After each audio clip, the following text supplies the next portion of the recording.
Hi everyone, and yun nga, no, papayta natin sa inyo kung paano natin didiscard yan si gold tomorrow. So since today is Sunday, and tomorrow yun nga magbubukas trading at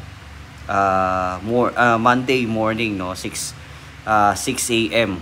Okay, so check natin kung paano natin siya didiskartehan. Okay, and yun nga, no, 6 a.m. ang bukas, pero para ka makapaglagay ng mga orders mo, it's going to be 6:05.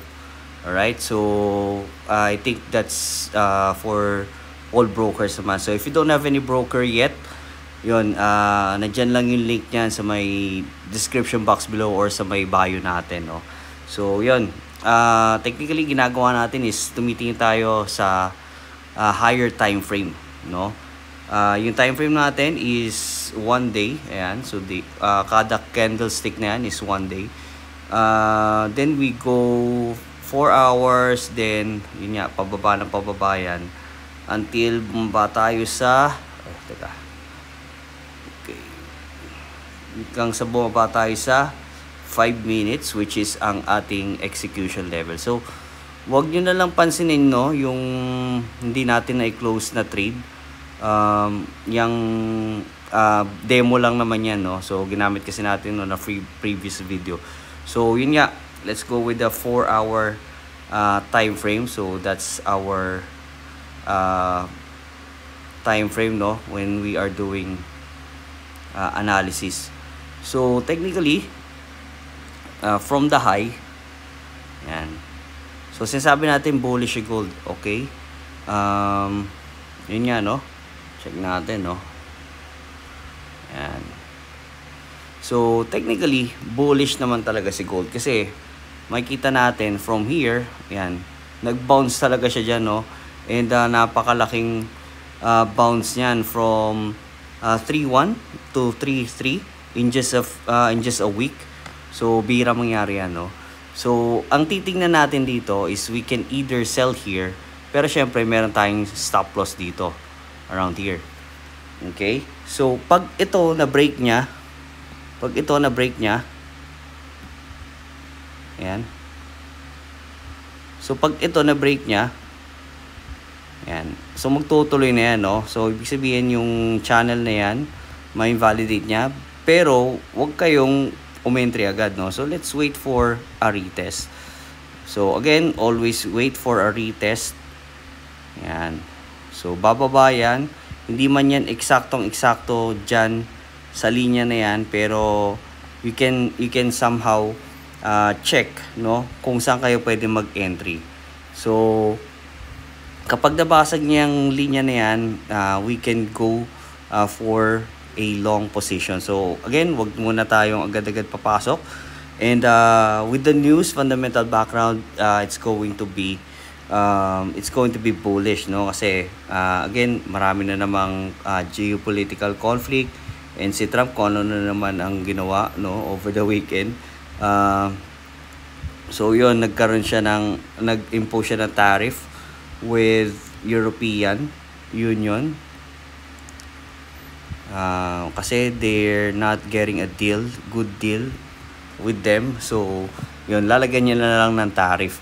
Pero yun nga, once na ma-break niyan pataas, we can go here. Yan.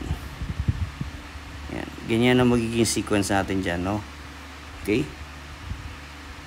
So, una gagawin natin, pwede tayong mag-buy stop, pending limit. So, para pag na-break niya yan, profit tayo. Target natin is around here lang.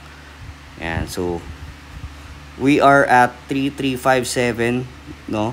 So, pwede tayo mag-buy stop at 3365. Yan, 3365.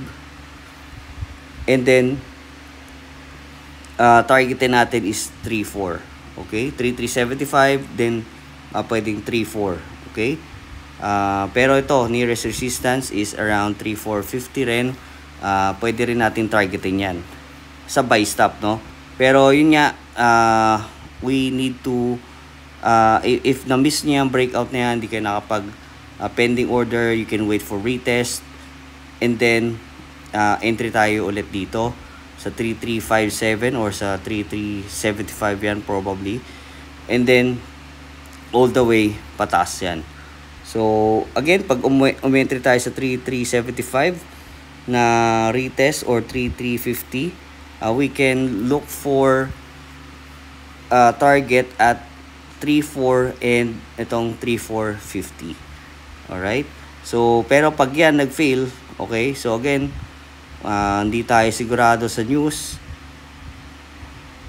pero it's really possible naman na magtuloy-tuloy yan kasi nakita naman natin it could go on, no, yung lakas na market, it could go on for few weeks, no, just like what happened nung April. So yan, kapag ka nag-fail yan, then we can go on a short, pero ayun nga, trend line yan papunta rito sa 3.1, back to 3.1, pero unang-unang targetin natin dyan is of course tong 3.280. Okay, so pag nag-break yan pababa, ayan, so kapag ka bumagsak yan ng 3.325, 3.2, then we can consider shorting. Alright, so 3.2, pag bumagsak ng 3.3 yan, we can target this 3.280, then there's another one here at 3.212, then eventually at 3.1. Okay, and that's it guys for our market analysis for gold, and happy trading tomorrow.